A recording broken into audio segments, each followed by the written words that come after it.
Here's some of the stories trending this week at NASA. 3, 2, 1, and liftoff at dawn.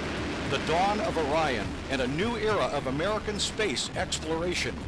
The successful first flight test of NASA's Orion spacecraft on December 5th not only was a historic moment for the agency, but also was a critical step on NASA's journey to Mars. Passing 124 Mach 1. Orion rode to space from Cape Canaveral Air Force Station on a Delta IV Heavy rocket with no crew, but loaded with about 1,200 sensors. The flight test basically was a compilation of the riskiest events that will happen when astronauts fly on Orion on deep space missions. These include radiation, which Orion encountered as it passed through Earth's Van Allen belts. A human-rated system hasn't gone that far since 1972. And in fact, that mission was Apollo 17, which launched December 7th. Here we are again, now the United States leading exploration.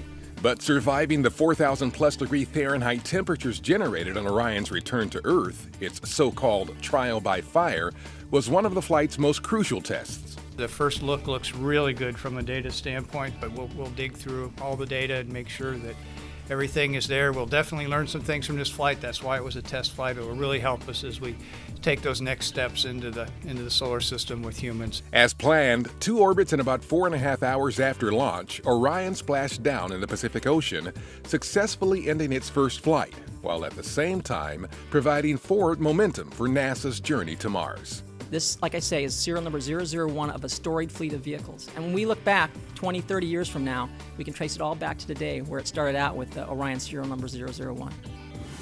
A panel discussion on December 2nd featured NASA leaders at Kennedy Space Center and at headquarters discussing what's next on the journey, including the new technologies and capabilities being developed to send astronauts farther than ever before, first to an asteroid and then on to the Red Planet. The barrel for the engine section of NASA's new Space Launch System rocket recently was taken off the vertical weld center tool at Michoud Assembly Facility in New Orleans. The barrel is flight hardware to be used on Exploration Mission 1, the first uncrewed test flight of the 70 metric ton configuration of the SLS.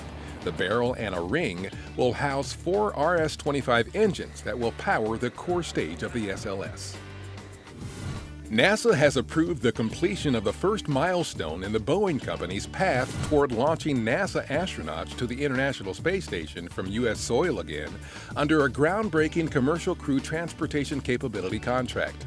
The certification baseline review established a baseline design that includes Boeing's CST-100 spacecraft, a United Launch Alliance Atlas V rocket, and associated ground and mission operations systems. On September 16th, the agency unveiled its selection of Boeing and SpaceX to transport U.S. crews to and from the space station using their CST-100 and Crew Dragon spacecraft, respectively.